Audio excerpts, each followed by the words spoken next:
ത്രിയേക ദൈവത്തിന് സ്തുതി. ഇന്നത്തെ വായനാ ഭാഗം 2 ദിനവൃത്താന്തം 4, 5, 6 അധ്യായങ്ങൾ.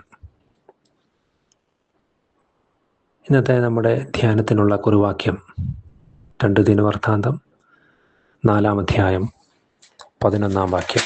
2 ദിനവൃത്താന്തം 4 അധ്യായം 11 വാക്യം. ഹൂരാം കലങ്ങളും ചട്ടുകങ്ങളും കലശങ്ങളും ഉണ്ടാക്കി. ഇങ്ങനെ ഹൂരാം ദേവാലയത്തിൽ ശലോമോൻ രാജാവിനു വേണ്ടി ചെയ്ത പണി തീർത്തു. ഇസ്രയേൽ ചരിത്രത്തിലെ ഏറ്റവും മഹത്തായ കാര്യങ്ങളിൽ ഒന്നാണ് ശലോമോൻ രാജാവ് ദേവാലയം പണി കഴിപ്പിച്ചത്. മാത്രമല്ല, അത് വിശ്വാസികൾക്കായി സമർപ്പിക്കുകയും ചെയ്തു. ഇന്നത്തെ വേദവായനാ ഭാഗം ദൈവമഹത്വവും ആരാധനയുടെ പ്രാധാന്യവും പ്രാർത്ഥനയുടെ ആഴവും വെളിവാക്കുന്നതാണ്. മാത്രമല്ല, ദൈവം വിശുദ്ധനാകിയാൽ ആരാധനയെ ഗൗരവത്തോടെ നാം കാണണമെന്നും ദൈവസന്നിധിയിൽ നാം സ്നേഹത്തോടും ഐക്യത്തോടും കൂടെ കാണപ്പെടണമെന്നും അപ്പോൾ ദൈവം നമ്മുടെ പ്രാർത്ഥന കേൾക്കുന്നവനാണ് എന്നും ഓർമ്മപ്പെടുത്തുന്നുണ്ട്. 2 ചിന്തകൾ പങ്കിടട്ടെ. സമർപ്പണത്തിൻ്റെ പൂർണ്ണത. സമർപ്പണത്തിൻ്റെ പൂർണ്ണത. ശലോമോൻ രാജാവ് നിർമ്മിച്ച ദേവാലയത്തിലെ ഉപകരണങ്ങളെക്കുറിച്ചാണ് 4 അധ്യായത്തിൽ വിവരിക്കുന്നത്. അവ കൃത്യമായ അളവിൽ വളരെ വിശുദ്ധിയോടെ നിർമ്മിച്ച് ദേവാലയത്തിൽ പ്രതിഷ്ഠിക്കുന്നതിനായി താമ്രം കൊണ്ടുണ്ടാക്കി രാജാവിനെ ഏൽപ്പിക്കുന്നു. അത് 12 വാക്യം മുതൽ നമുക്ക് വായിക്കാം. ഹൂരാം എന്ന പണിക്കാരനെ പോലെ നാമും ലഭ്യമായ ഉത്തരവാദിത്തങ്ങളും ശുശ്രൂഷയും വളരെ സമർപ്പണത്തോടെ ഇന്നുകളിൽ നിർവഹിക്കണം.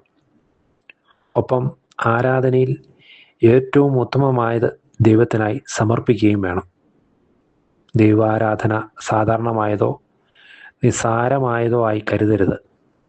വളരെ ശ്രദ്ധയും വിശുദ്ധിയും സമർപ്പണവും അതിനാവശ്യമാണ്. നാം ഓരോരുത്തരും ദൈവമന്ദിരമാണ്, അത് മറക്കുകയും ചെയ്യരുത്. രണ്ടാമതായി, ദൈവമഹത്വം നിറഞ്ഞ ആലയം. മഹത്വം നിറഞ്ഞ ആലയം. 5 അധ്യായത്തിൽ പെട്ടകം ദേവാലയത്തിലേക്ക് കൊണ്ടുവന്നത് വിവരിക്കുന്നു. പുരോഹിതർ തങ്ങളെ തന്നെ ശുദ്ധീകരിച്ച് വാദ്യങ്ങളുടെ അകമ്പടിയോടെ സ്തോത്രഗീതങ്ങൾ പാടി ദൈവത്തെ മഹത്വപ്പെടുത്തിയെന്ന് 5 അധ്യായം 11 മുതലുള്ള വാക്യങ്ങളിൽ കാണാം. അപ്പോൾ ദൈവസാന്നിധ്യം അവിടെ വെളിപ്പെട്ടു. യഥാർത്ഥ ആരാധനയിൽ ദൈവസാന്നിധ്യം അനുഭവിക്കാൻ നമുക്കും കഴിയും. നമുക്കതിന് ഇന്ന് സാധിക്കണം. ഏകതയോടെ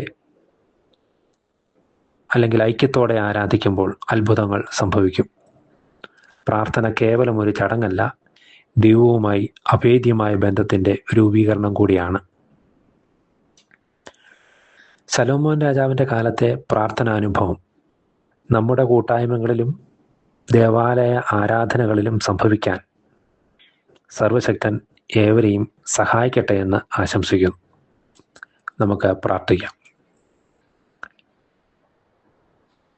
കർത്താവേ, വിശുദ്ധിയിൽ, ഐക്യതയിൽ, ഒരു മനസ്സോടെ, സമർപ്പണത്തോടെ, കൃത്യതയോടെ നിന്നെ ആരാധിപ്പാനും അവിടുത്തെ സാന്നിധ്യം അങ്ങനെ അനുഭവിപ്പാനും ഞങ്ങളുടെ ആരാധനകൾ മൂലം ഇടയാക്കണമേ.